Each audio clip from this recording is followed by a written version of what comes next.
All right, guys. So I just kind of wanted to keep going on the yesterday's story in the same line of thinking.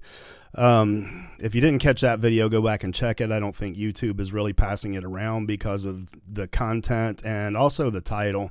But you can look through my history and go find it, or I'll tag it at the end of this video.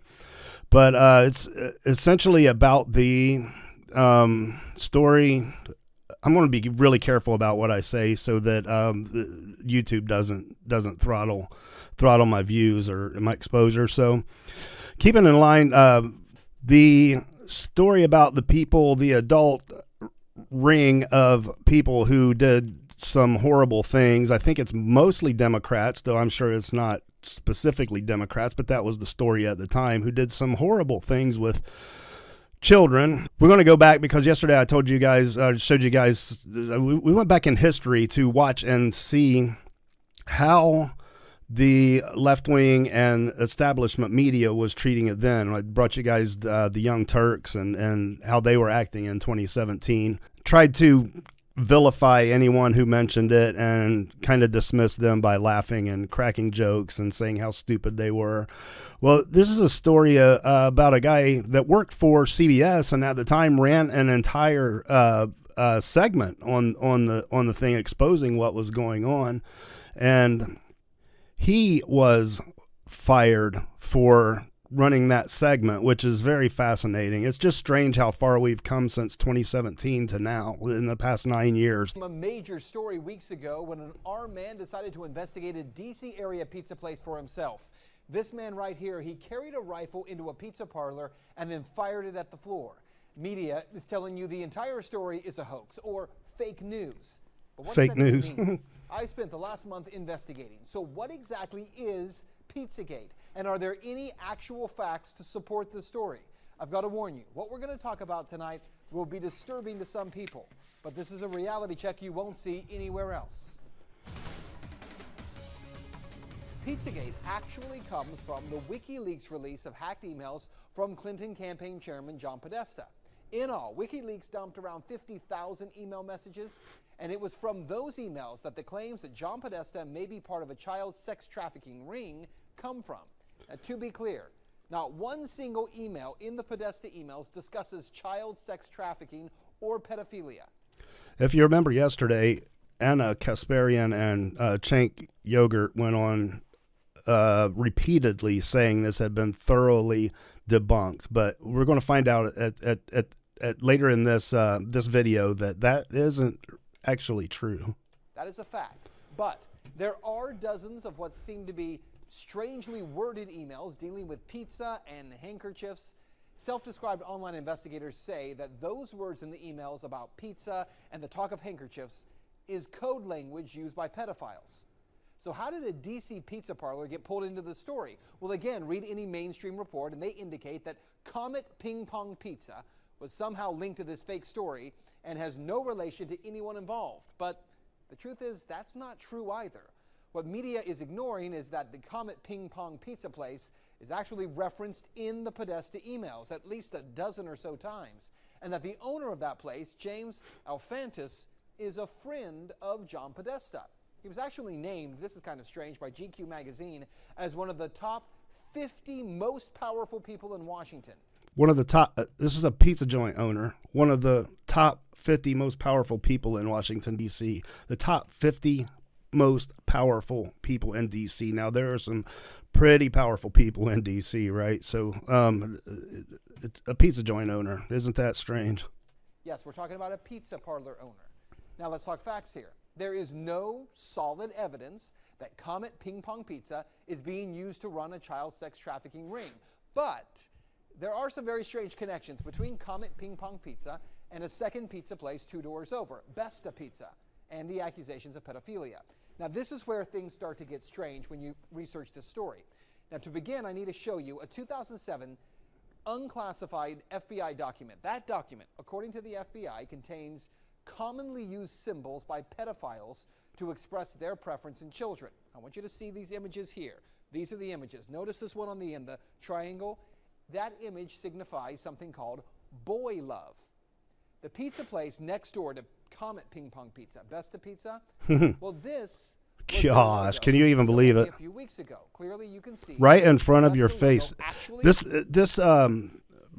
I'll talk about this topic in a later, more tinfoil hat one, but this made me think of all of the symbolism that we're exposed to every day without realizing what exactly it is or what we're looking at or what it means. But there's symbolism all over the place that speaks to people who understand the symbolism. And again, it'll be a more of a tinfoil hat kind of video. I'll get into that a little bit more. I want to talk to you guys about it because it's really wild, and most people don't even realize what they're seeing in logos and just all kinds of symbolism throughout their daily lives. But I'll try not to interrupt too much anymore.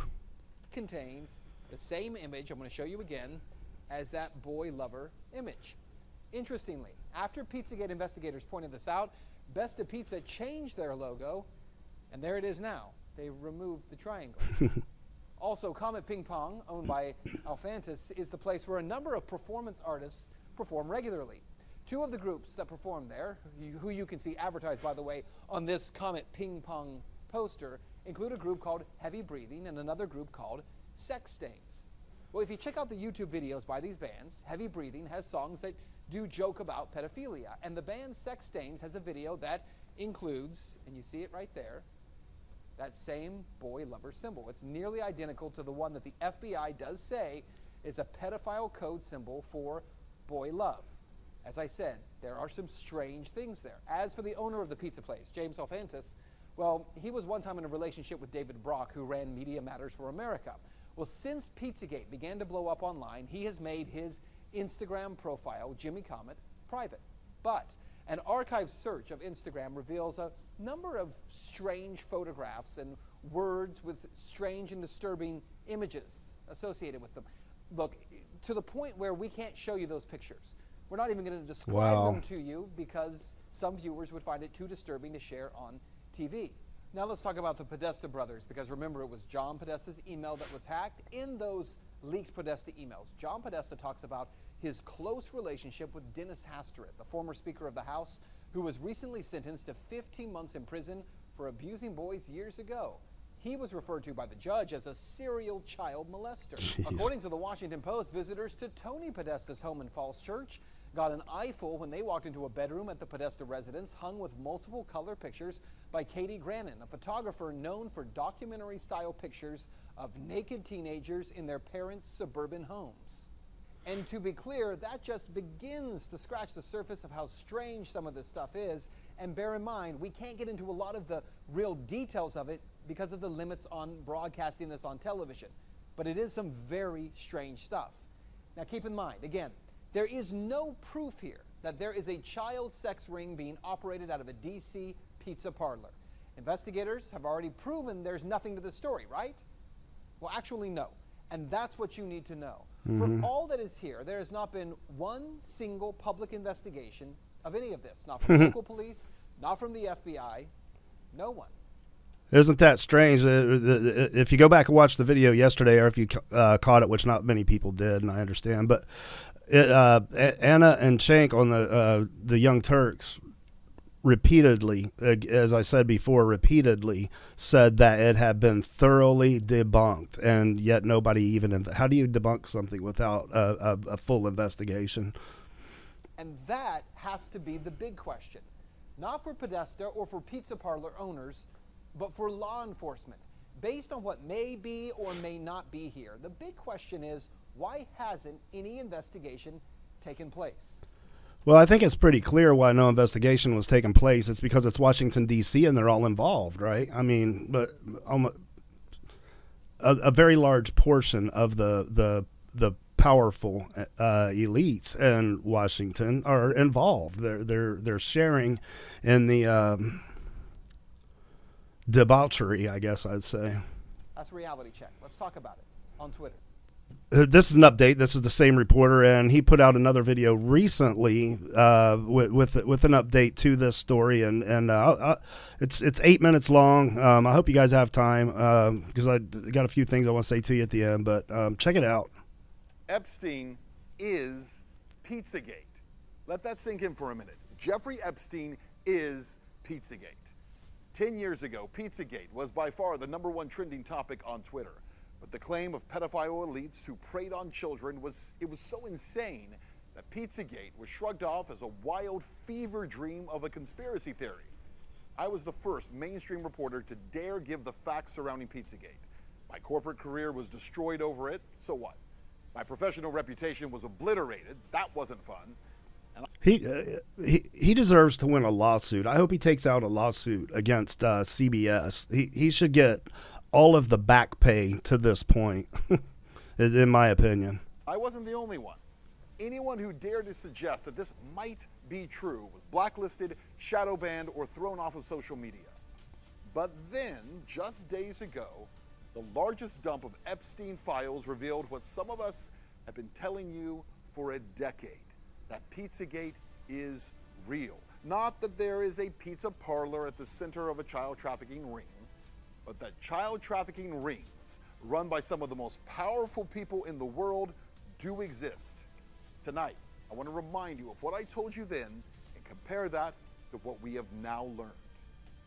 Well, the story that came to be known as Pizzagate did not begin with a rumor, nor was it created by Macedonian sheep farmers, as CNN actually once claimed.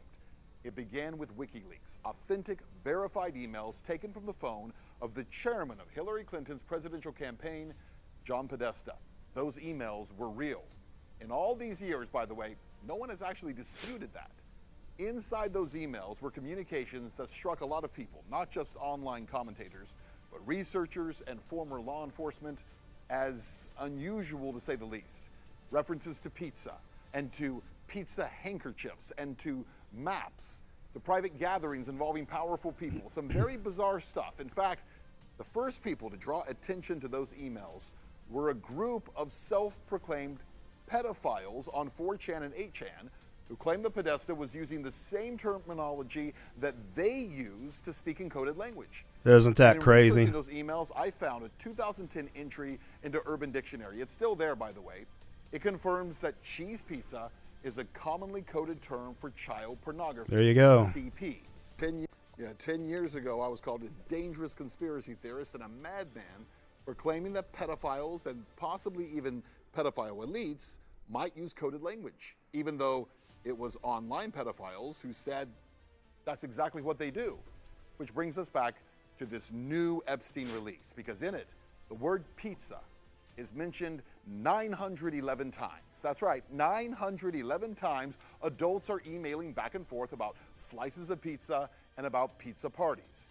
And the word pizza is often paired with grape soda in bizarre contexts within emails addressed to Epstein by individuals whose names have been mostly redacted. So here's one. Quote, "This is better than a Chinese cookie. Let's go for pizza and grape soda again. No one else can understand." Or this one. "Mr. Epstein would like to see the menu from the pizza place. Could someone send it, please?"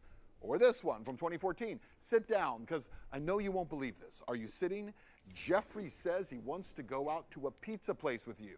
He did not mention a particular pizza place, but he knows you are in the know on this," with a little winking emoji. All of the emails that I just shared with you were from 2014, right about the same time period of the John Podesta emails that WikiLeaks published and started the entire Pizzagate saga. Now let's talk about the Podesta brothers, because remember, it was John Podesta's email that was hacked. Podesta brothers, again, there was no direct evidence of them being involved in child sex trafficking from those emails. But as we pointed out at the time, there was a lot of bizarre communication, including an email from John Podesta to his brother Tony. The subject line, "Last night was fun," and the first line reads, "Still in torture chamber." That email got really no attention 10 years ago, but today, a 2009 email from Jeffrey Epstein is getting a lot of attention, as it asks, "Where are you? You okay? I love the torture video." To the fallout from the latest release of the Jeffrey Epstein documents, they include communications between the rich and powerful, from the co-owner of an NFL team to billionaires like Elon Musk. CNN teams are carefully sifting through the largest and what the Justice Department says is the last batch of Jeffrey Epstein files. Friday's release of millions of pages related to Jeffrey Epstein provided a closer look at his connection to world elites from Hollywood to Washington, Wall Street to Buckingham Palace and beyond. Yeah, well, all those so-called news anchors and their newsrooms for a decade blacklisted this topic. Yep. They conditioned you to live in ignorance. They shut it down and they banned anybody from social media who mentioned it. Dangerous for even looking. For all that is here, there has not been one single. Yeah, that's the original broadcast again, and like I said, that's at the earlier part of the video. This video, if you want to go watch it. Well, 10 years later, no investigation ever took place. It's a failure of a complicit government. It is. And also of a corporate media that didn't just ignore this evil. They helped to cover it up and keep it operating. It's worse than a failure. It's complicit. In 2016, by choosing mockery over investigation, by silencing questions instead of asking. Actually, it's assistance, in my opinion. They're assisting this ring of horrible people. They didn't kill bad information as they pretended. They guaranteed it would survive. See, I wasn't censored the way that I was because my reporting was false. I was censored because it was dangerous. Yep. Dangerous to narratives, dangerous to reputations, dangerous to a media culture that had grown comfortable acting as a gatekeeper rather than a watchdog. See, the unspoken rule was simple. Some questions are not allowed. Not because they're wrong, no, but because they lead to the truth. And the truth? Pizzagate. At least in the form of a cabal of elites and powerful people who delight in the physical and sexual abuse of children, is real. Remember how we started. Epstein is Pizzagate. The other reality it's time to accept, Pizzagate is much more and much bigger than just Jeffrey Epstein. Yep, so I caught both those videos today. I thought it was pretty good, and I wanted to share it with you guys. Let me get this up here. A couple of things I want to say here real quick are,